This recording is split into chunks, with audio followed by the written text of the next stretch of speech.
جو شخص امت کی ہدایت اور امت کے لیے رحمت بنے گا، اللہ رب العزت مظلوم کو اس کی طرف پھیر دیں گے،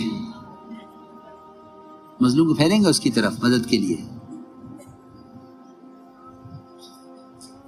ایک مرتبہ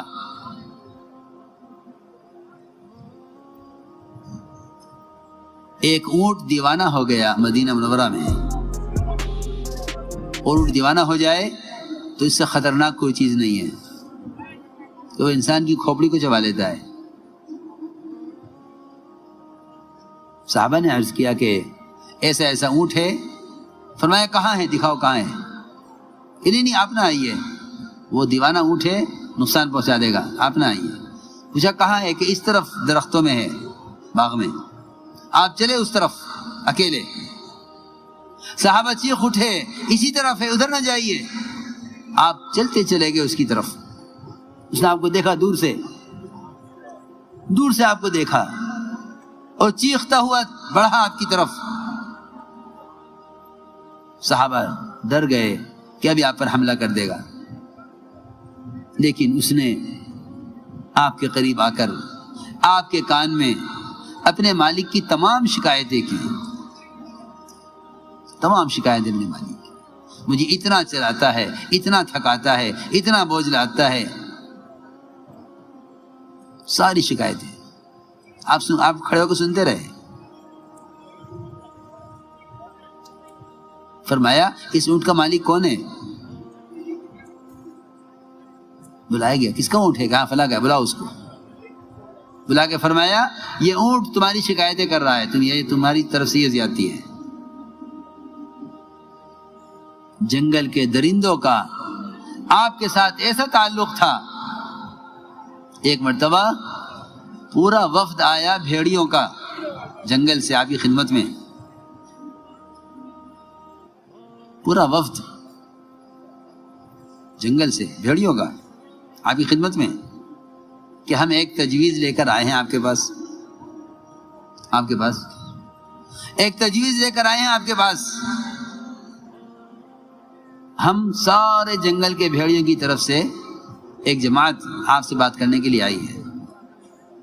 اگر اتنی بکریاں ہر ریوڑ سے ہمیں سال میں اتنی دے دی جائیں تو ہم بھیڑیے آپ سے اس بات کا عہد کرتے ہیں کہ ہم کسی کی بکری پر حملہ نہیں کریں گے۔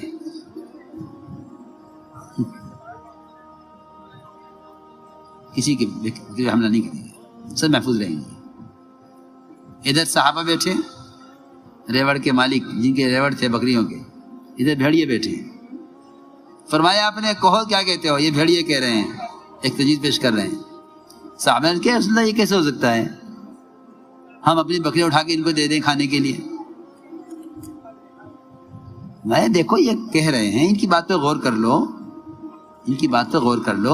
اگر تم اتنی بکریاں ان کو دے دیتے ہو تو پھر پورے سال تمہارے سارے ریوڑ محفوظ رہیں گے، تم جنگل میں بے فکر چراؤ، کوئی بھیڑیا کچھ نہیں کہے گا، یہ وعدہ کر رہے ہیں۔ کہ جی ہم اپنی بکریاں اٹھا کے اس کو کیسے دے دیں؟ جب صحابہ نہ مانے تو آپ نے بھیڑیوں کو اشارہ کیا کہ تمہارا دل چاہے خود ہی پھاڑ کے کھا لیا کرو، جب یہ مانتے نہیں ہیں خود ہی پھاڑ کے کھا لیا کرو۔ اس وقت قصے اس پہ یاد آیا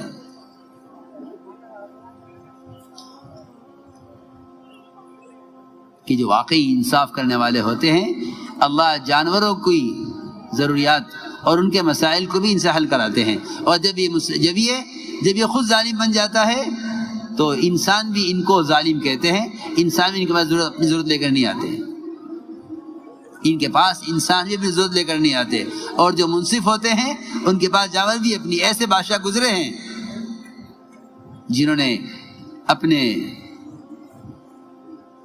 باہر کے بڑے گیٹ پر ایک رسی لٹکائی ہوئی تھی، وہاں سے رسی ہلاؤ تو اندر گھنٹی بجتی تھی، یہ دیکھو کوئی سائل آیا ہے، اس کا سوال پورا کرو، سائل کا سوال پورا کرو، کوئی سائل آیا ہے دروازے پر۔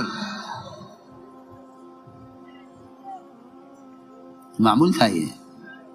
بلکہ حدیث میں آتا ہے مناولۃ المسکین تقی مصارع السوء، کہ مسکین کو اپنے ہاتھ سے جا کر دینا یہ اچانک پیش آنے والے حوادثات سے روک دیتا ہے۔ ایک صحابی تھے، وہ نابینا ہو گئے، آنکھیں جاتی رہی بالکل۔ انہوں نے اپنے گھر کے اندر کے حصے میں، کمرے کے اندر مصلی بچھایا ہوا تھا، وہیں نماز پڑھتے تھے، اور جب کوئی مسکین دروازے پر سوال کرتا تو وہ اس رسی کو پکڑ پکڑ کر دروازے پر جاتے تھے کہ کوئی لے جانے والا نہ ہو دروازے تک، اچانک کوئی مسکین آ جائے تو رسی باندھی ہوئی تھی مصلی سے لے کر دروازے تک کہ اس کو پکڑ پکڑ کر دروازے تک پہنچ جائیں۔ بیٹوں نے کہا ابا جی راستے میں رسی بندھی ہوئی ہے، پریشانی ہوتی ہے، آپ کچھ دینا ہوا کہ رحم دے ہم پہنچا دیں گے اس کو۔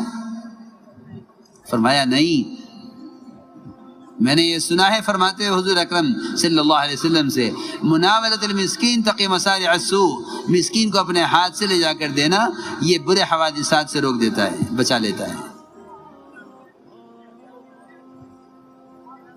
چنانچہ اس بادشاہ نے بھی یہ کیا ہوا تھا کہ باہر کے گیٹ پر رسی لٹکی ہوئی ہے، گھنٹی بجاؤ گے جس وقت بھی کوئی آ جائے، دن میں یا رات میں۔ اچانک درمیان رات میں گھنٹی بجی، کیا ہوا؟ اس وقت کون آئے گا؟ آپ آرام کریں گے، نہیں دیکھو کون ہے، دیکھو کون ہے۔ جا کر دیکھا تو ایک بھینسا گزر رہا تھا وہاں سے، اس بھینسے کا سینگ الجھ گیا رسی میں۔ کہا کہ بادشاہ سلامت کوئی بات نہیں ہے، کوئی انسان نہیں ہے، کسی نے رسی نہیں کھینچی ہے، بھینسا گزر رہا تھا، اس بھینسے کے سینگ میں رسی الجھ کر کھنچ گئی ہے، اس لیے گھنٹی بجی ہے۔ فرمایا نہیں، ایسا نہیں ہو سکتا، اللہ اس بھینسے کو میرے پاس اس کی اپنی کسی ضرورت کی وجہ سے لائے ہیں۔ دیکھو کیا بات ہے۔ دیکھا تو اس پر بوجھ اس کی طاقت سے زیادہ تھا۔ بلایا بھینس والے کو کہ یہ اس زائد بوجھ کی وجہ سے اللہ اس کو میرے پاس لائے ہیں، اللہ نے یہ رسی الجھائی ہے اس کے سینگ میں، اللہ نے مجھے متوجہ کیا ہے کہ تیری رعایا میں بھینسے کے اوپر ظلم ہو رہا ہے۔ اللہ عمر رضی اللہ تعالیٰ عنہ کسی بھی گھر سے کھانا منگوا لیا کرتے تھے اچانک دیکھنے کے لیے کہ گھر کے کھانے کا کیا معمول ہے۔ اگر حضور اکرم صلی اللہ علیہ وسلم کے طریقے سے کھانے کا معیار گرا ہوا ہے تو مدد کی ضرورت ہے، اگر آپ کے طریقے سے کھانے کا معیار بڑھا ہوا ہے تو اس کی مدد کی ضرورت ہے۔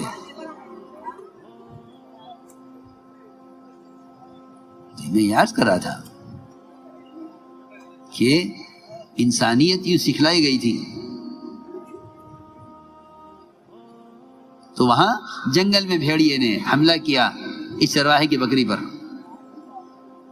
اس نے بکری کو چھڑا لیا۔ بھیڑیے نے کہا انسانی زبان میں کیا اللہ نے رزق دیا آپ نے چھین لیا؟ کہنے لگا چرواہا تعجب سے کہ ارے بھیڑیا انسانی زبان میں بات کر رہا ہے۔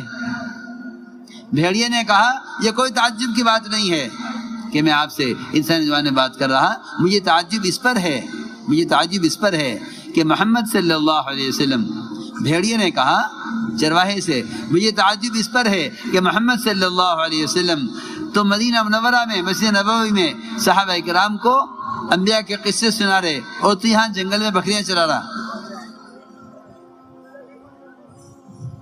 میں عرض کر رہا تھا کہ دعوت کی عمومیت نے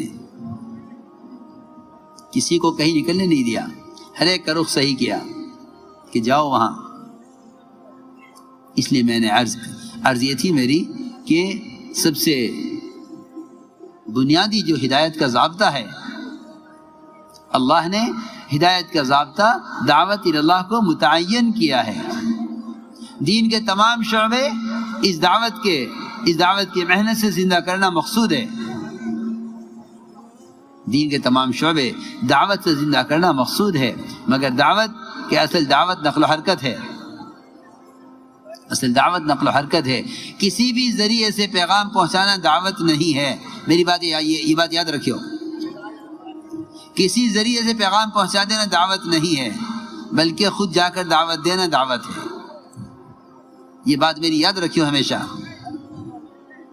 یہ بات ہمیشہ یاد رکھیو۔